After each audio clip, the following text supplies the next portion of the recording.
Hello and welcome to Disability in DC Metro series, recognizing our valued partners on the ADA's 30th anniversary. We're honored to feature the ARC of Northern Virginia today. The ARC and DC Metro have partnered for more than 5 years to bring our community partners and employers together to discuss strategies to influence strong relationships and successful employment outcomes. My name is Catherine McCary. I serve as the CEO and Executive Director for Disability in DC Metro. We engage employers in a dialogue through education and resources with a focus on removing attitudinal and organizational barriers. We exchange best practices to ensure that talent with disabilities are included, retained, and promoted in today's workforce. Our partners play a key role in our mission. Let me welcome Larry Rockwell, who will tell us more about the ARC's work and how we can support them. Larry? Thank you so much for having us today. The ARC of Northern Virginia has been thrilled to partner with Disability In with the tremendous amount of work that we're able to accomplish together. And our Executive Director, Ricky Epstein, sends her best wishes to everyone.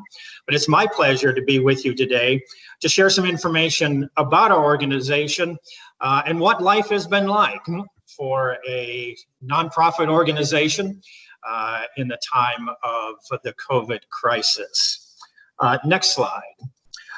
For 58 years, the ARC of Northern Virginia has been working to promote and protect the human rights of people with intellectual and developmental disabilities and actively supports their full inclusion and participation in the community throughout their lifetimes.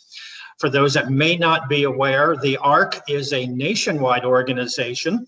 Our chapter, the ARC of Northern Virginia, is one of more than 600 local chapters. Our jurisdiction covers Arlington and Fairfax counties and the incorporated cities of Fairfax, Falls Church, and Alexandria.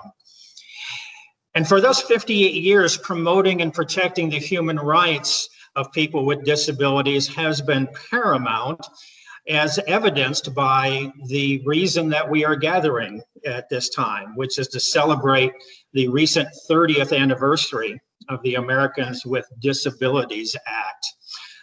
The amount of change that has come about in our communities as a result of that piece of legislation has been astounding.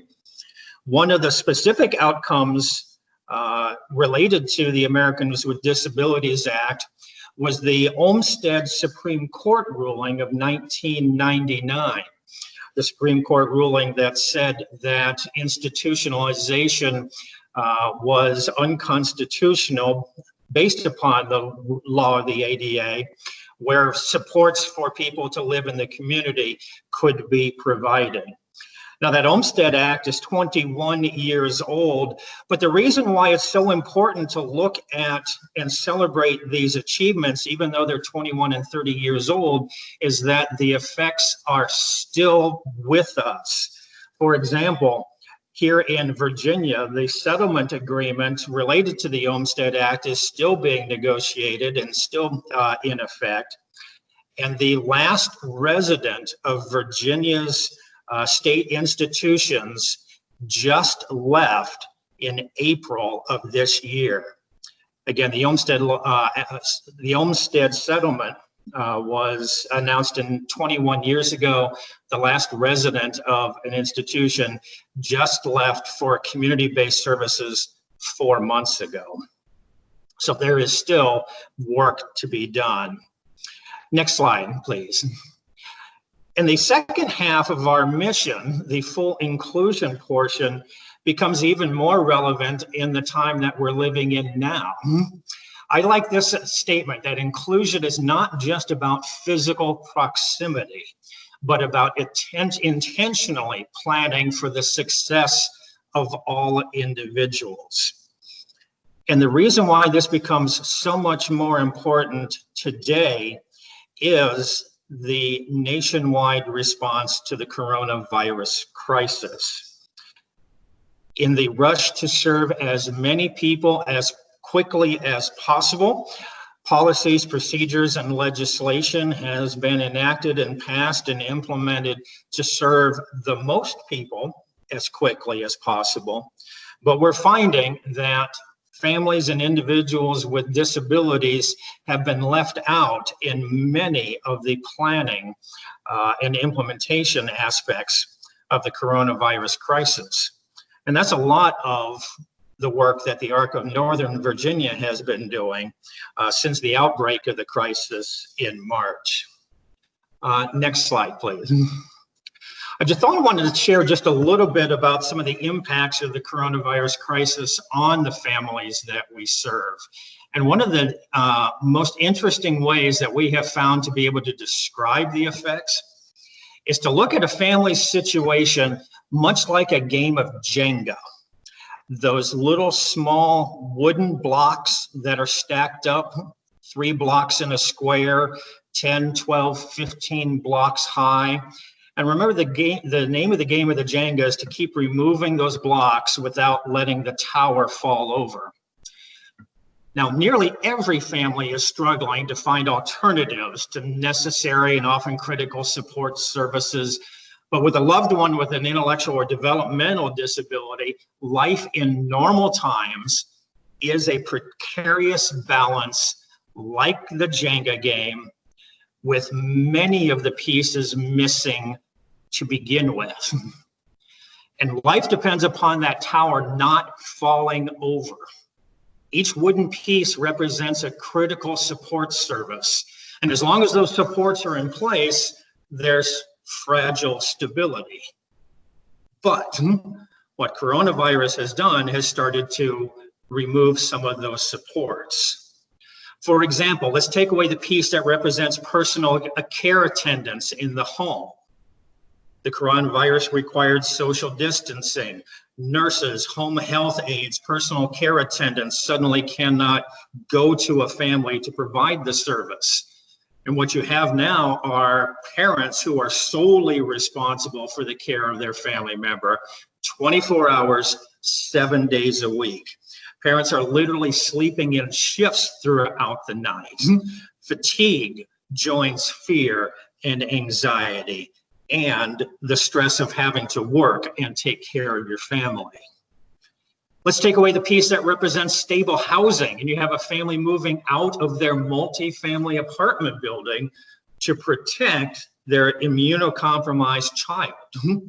One mother told us, elevators are a terrifying repository of anything picked up by the 896 other residents in our building. Stable housing also represents those that are in group home facilities. And early on in the crisis, what we were hearing were families crying because they discovered their young person in a group home didn't understand why mom and dad could no longer visit them, didn't understand why they had to be kept apart, and really, really struggled with the idea of, am I being abandoned by my family? Take away the piece that represents structured education. You've got distance learning plans for some school districts that failed to include instruction for IEPs for students with disabilities. Some of those plans were simply delayed, some non-existent for students with disabilities, and it became a real crisis. And then, of course, you can start taking away other pieces. Take away physical therapy, take away job coaching, take away speech therapy, take away occupational therapy. And you start to see what that fragile tower begins to do. And that is what the ARC of Virginia has been working on since the coronavirus crisis began. Very early on, families started contacting us with the questions that could basically be summed up with, okay, what if? What if this happens? What if that happens? What am I going to do when? And for many of those families, we have been the source of the answers, the source of instruction, the source of guidance on how to get through this pandemic. For the organization itself, The ARC of Northern Virginia made the decision to close our offices on March 15th, I believe it was. And so the staff has been working remotely since mid-March. We feel very strongly about protecting the health and safety of our workforce. And as much work as possible is being done virtually online, remotely, and through other means. Much of the work of our organization has had to transfer from in-person meetings with those we serve to either distanced meetings or, as with the rest of the world, taking place online through Zoom or other meeting apps. And one of the biggest hits for our organization was the postponement or cancellation or changes of several of our significant fundraising events. The first casualty was our annual A Life Like Yours benefit breakfast. Originally scheduled at the end of March, it was postponed to June. And then when we recognized that we were still not going to be able to do in-person events, we were able to reformat our breakfast and present that program as a virtual online program. The second casualty was our annual 5K Team Challenge Run, normally scheduled at the beginning of May. Once again, we thought we would be able to have it later in the year, was postponed to September. It is still occurring in September, but is also now a virtual event. And this would have been the year for our every other year fall gala. And we have made the unfortunate decision that we could not present that event. And so that's going to indicate a significant hit to our funding processes. And we'll be launching a new campaign in the fall to try to make up for that. But overall, the organization is strong. We are healthy. All of our staff continue to work for the organization. And what that really means is significant outcomes for the individuals that we serve. On the slide, you see just a quick look at our core programs of the ARC of Northern Virginia.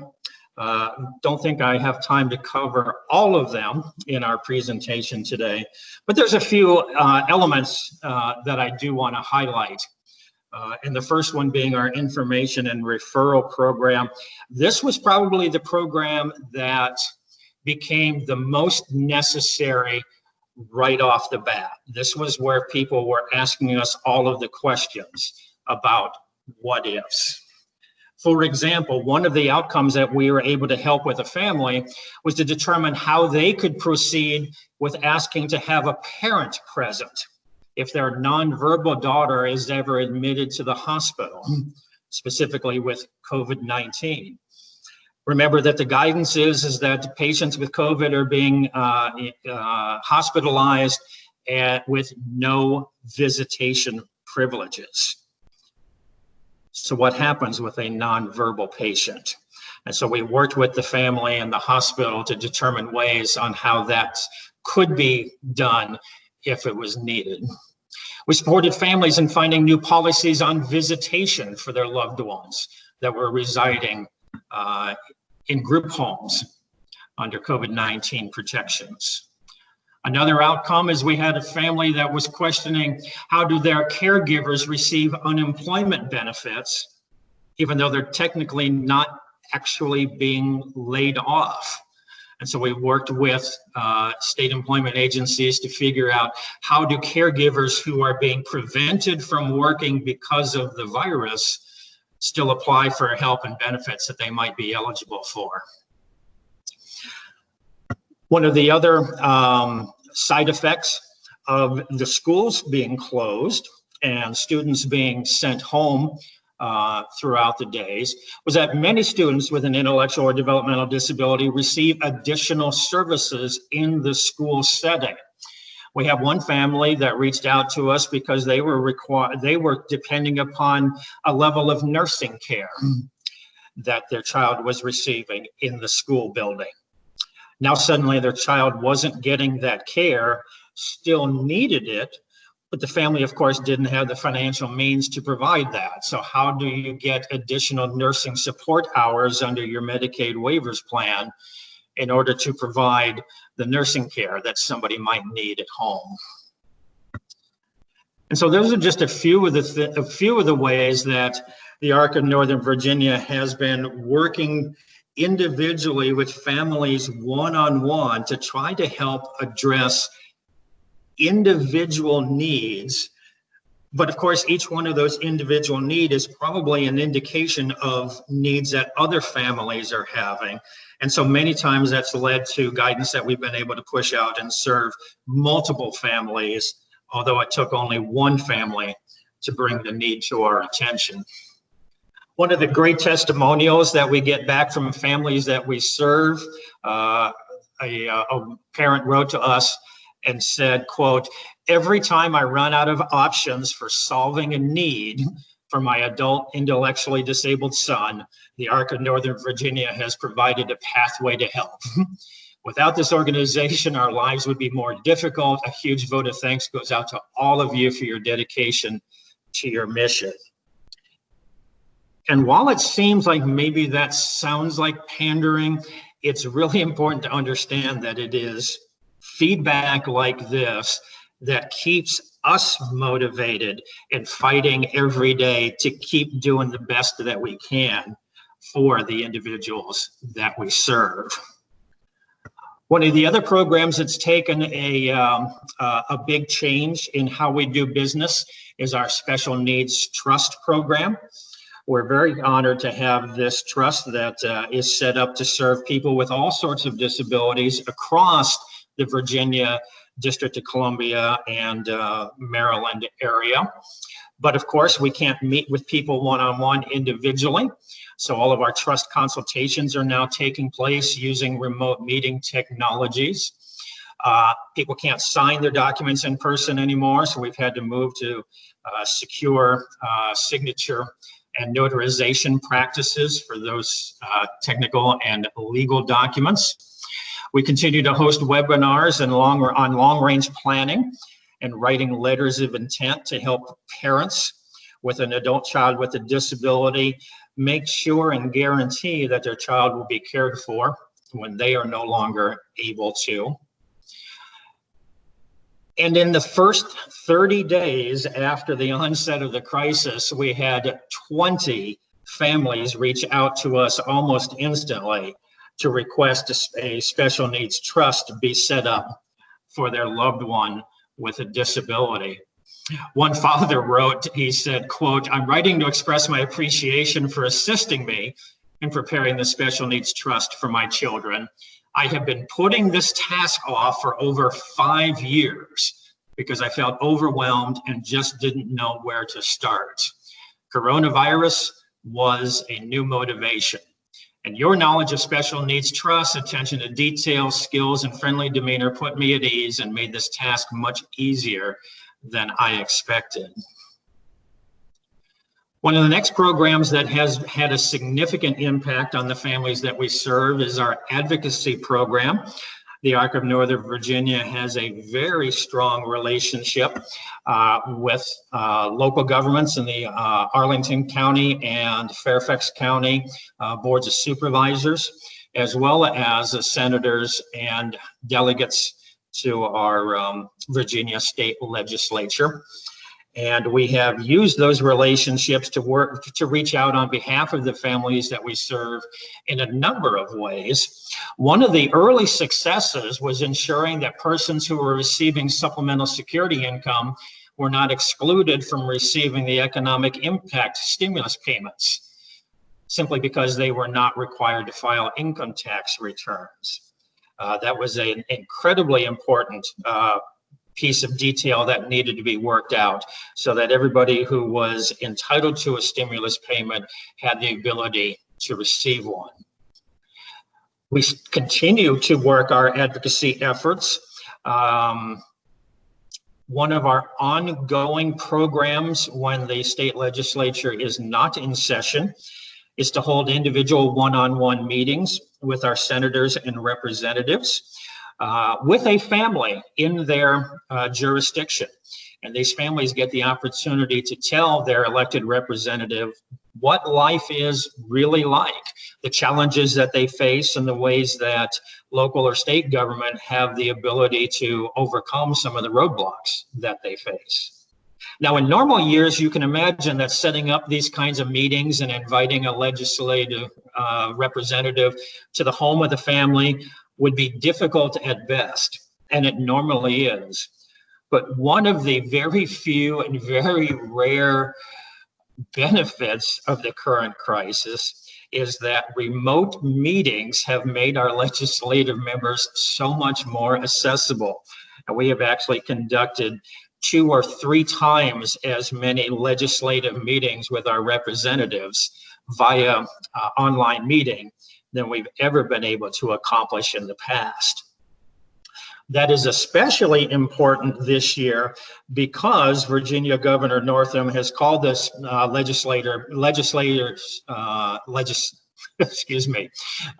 Virginia legislature back into a special session coming up later this month to address both the state funding situation as well as looking at some criminal justice reform measures. One of the things that we are incredibly determined is to make sure our voices are heard with regard to funding for programs that benefit individuals with intellectual and developmental disabilities. We did very well with the state budget in the general session earlier this year.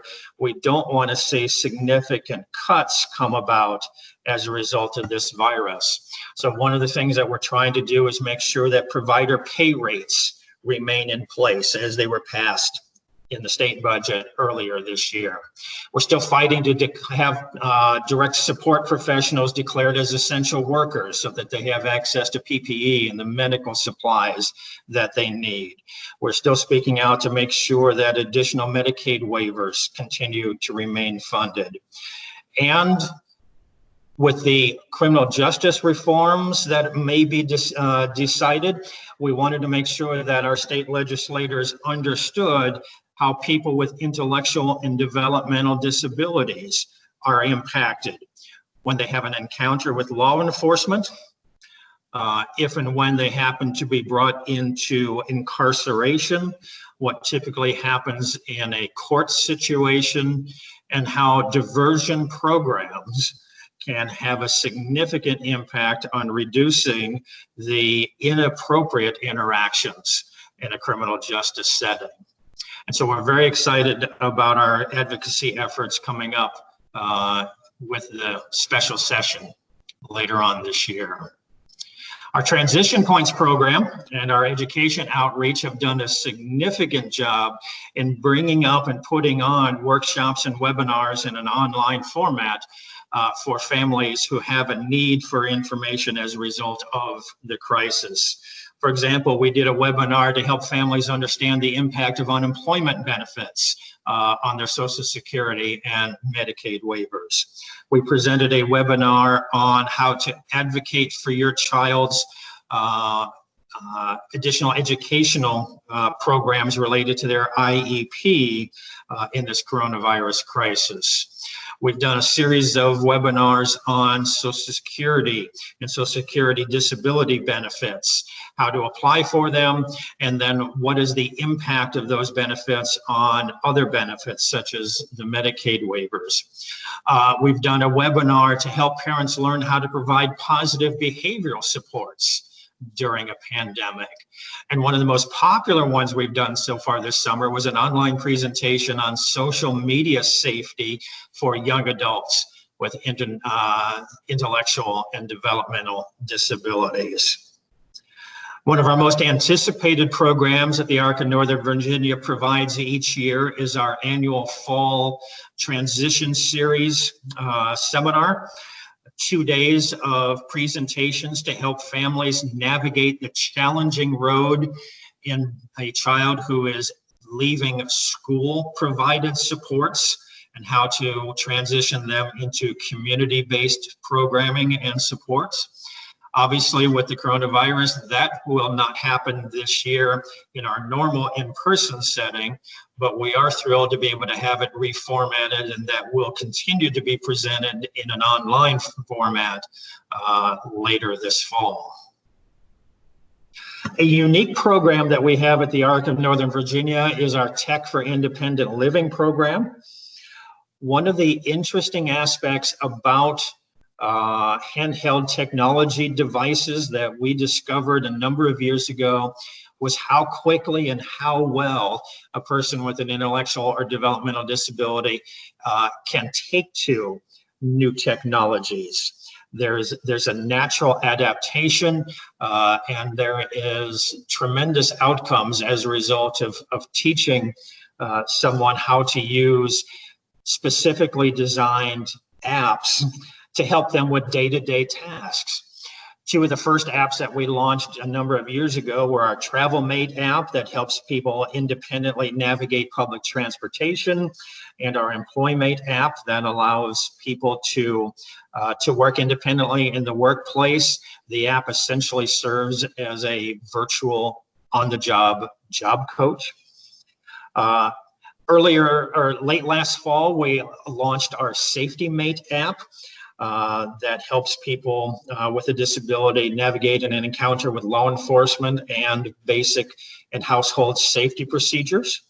We have launched Daily Mate, which helps an individual with their day-to-day routine tasks, such as getting ready in the morning, perhaps doing laundry, house cleaning, those types of daily tasks. And the last one that we've created is our Money Mate app that helps an individual, as you would imagine, it might just manage their money. Now, previously, we've been able to provide these programs through a train-the-trainer model, where we've met in a conference room, we've brought in staff members of other service organizations, we've taught them how to use the app, and they then have incorporated it into their programming and their support service. Recognizing quickly that a train-the-trainer model in a conference room couldn't be done in our current situation, we had to figure out an alternative method. And what our Tech for Independent Living team came up with is a way that we can work with parents and their individual with a disability directly via an online meeting format to train them to actually set up the apps and how their person with a disability can use them. Now, of course, you don't want to deliver this kind of content in just an online meeting app.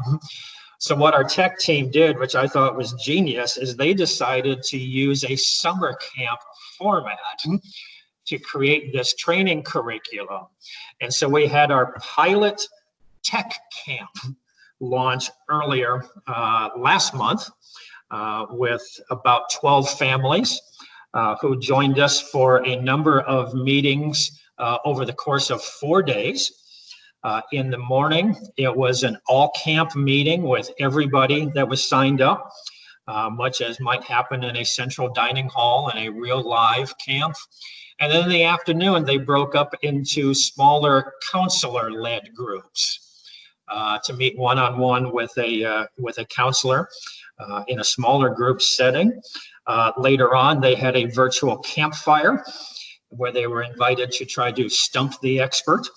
And it was just a wonderful opportunity to add a fun element to what has become a mundane and routine task for many of us, which is, of course, the online meeting. And so the first tech camp was deemed an absolute success. There were some lessons learned that we will use moving forward with additional sessions of camp. But one of the parents wrote to us and said he was impressed with how engaged his camper. I love that they refer to their child as camper. I'm impressed with how engaged my camper is with all of the virtual meetings. I think he's happy to see other faces and feels that he's part of a group. Now, just imagine how important that is for all of us that are social distancing and have given up in-person socialization with others. The parent writes he's much more motivated to learn when he sees pictures and videos of himself within the activity. That is part of the app. He likes to watch them, so he's getting the material over and over again, and he's actually motivated to do the chore or the activity. The enthusiasm and care of the leaders has been tremendous. Love how you are supporting our children.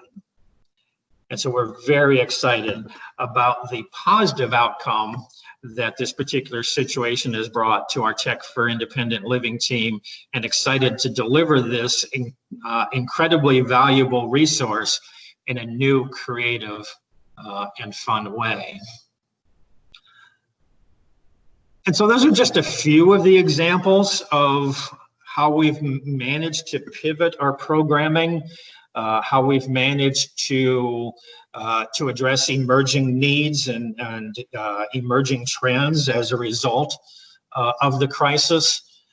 But in every case, whether we're speaking of clients, whether we're speaking of families, or an individual with a developmental or an intellectual disability, when we have these sorts of discussions and we speak in general, broad terms, it's really critically important to remember that in every case, we are talking about individual, real people. And what we have found is that these are real people with real fears, real anxieties, and real needs. And they've been turning to us for help. And of course, while much of the world is focused on the current crisis, as is rightly so, we cannot forget that there will be life after coronavirus. We have to be sure that we remember how we are going to continue to serve the families that rely on us even after we're no longer in this current crisis state. When it gets right down to it, we can think of no greater measure of our commitment to our mission than to do whatever it takes to serve our families in need. Now, for anyone that's curious and might be interested in wondering, is there a way that we can help? Is there a way that perhaps the Arc of Northern Virginia can benefit from others? The answer, of course, is yes. We would love some help, although the virus has created some unique circumstances. Most volunteer organizations have some sort of volunteer program. The Arc of Northern Virginia was no exception to that. But with the cancellation of events and social distancing practices in place, it makes it very difficult to engage groups of volunteers. But one of the things that we looked at in taking a more strategic approach to growing our organization and preparing for a new and better future is that there are significant opportunities for individuals with specific skills. These are typically people that will volunteer professional skills on a pro bono basis, but doesn't have to be professional skills. Somebody can just be really good at a particular task, say online graphic design, whether or not they're an actual paid designer or not. And so the Arc of Northern Virginia, through our relationship with the Catalog for Philanthropy, is engaging individual skilled volunteers on a platform called Catch-A-Fire. And you can go to their website at catchafire.org, and you can fill out an online individual profile where you list the skills that you're willing to offer on a volunteer basis. Organizations such as ours are online and have filled out individual needs for specific skills. And this platform does a wonderful job of matching some individuals with the skill to the organization that needs the skill. I can give you a couple examples in my department. I am looking for some folks with some web coding skills. I'm looking for professionals that have search engine optimization skills.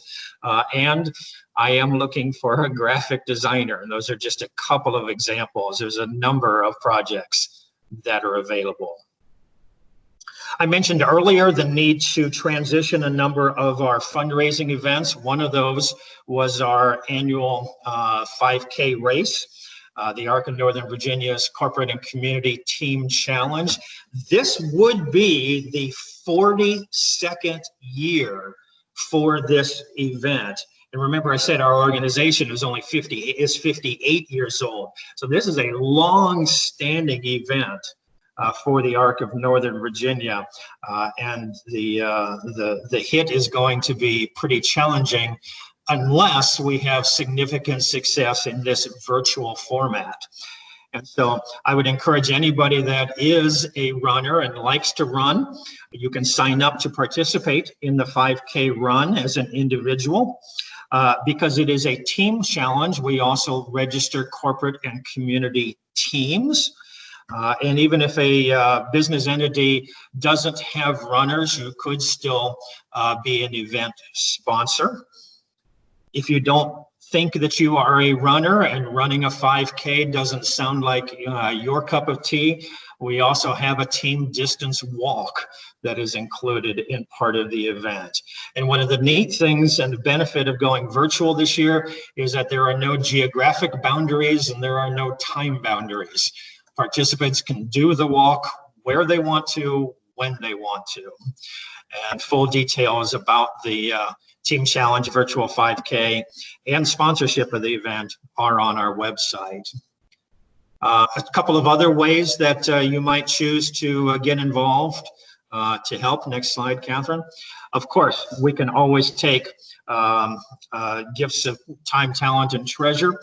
Our COVID-19 crisis response campaign did well in the spring, but we need to sustain those ongoing contributions throughout the fall and winter, as I said, specifically to make up for the loss in revenue that would normally have been generated by our fall gala. And so link to our donation site is very easy. It's thearcofnova.org/donate. And if you're interested in any of the advocacy efforts that I described here today, we would love to have more people involved in contacting our elected representatives and letting those that represent us at the county and state level, letting them know how important disability issues are in our community. Lucy Beednell is our Director of Advocacy, and you can reach her at her email address, lucy.beednell@thearcofnova.org. Let her know that you're interested in our advocacy efforts, and she would be more than happy to engage more help in those efforts. And those are some ways that, despite the distancing and despite our office closing, that we are still looking for support for our mission in serving the families in need here in Northern Virginia. We do have a number of resources that are available. Most are available on our website, which is thearcofnova.org. On the website, we have a resource library, easily accessible and sorted by topics of interest that provide links to no end of documents on how to, where to go, who to contact, and information like that. We provide a provider directory for businesses and organizations in our communities that provide additional services for families or individuals. And one of the proudest things that we have is our video library. For many years, the Arc of Northern Virginia has recorded our in-person workshops, recognizing that it is a way to make that information more accessible to others. So when coronavirus hit, changing everything to a recorded webinar wasn't a big change for us. But people became more aware of the fact that this material is available as a recorded webinar. And all of our workshops and webinar videos are available on our YouTube channel. And of course, we would continue to reach out to others through our other social media channels on Facebook, Twitter, and LinkedIn. If you'd like more information about our programs, our services, what we are doing, or if you know somebody that might benefit from the programs and services that we offer, please feel to reach out to us. A general email box is the info@the Arc of Northern Virginia, or you can see our mail and phone number there. Everything is being forwarded, so we do have the capability to receive your inquiries and respond quickly.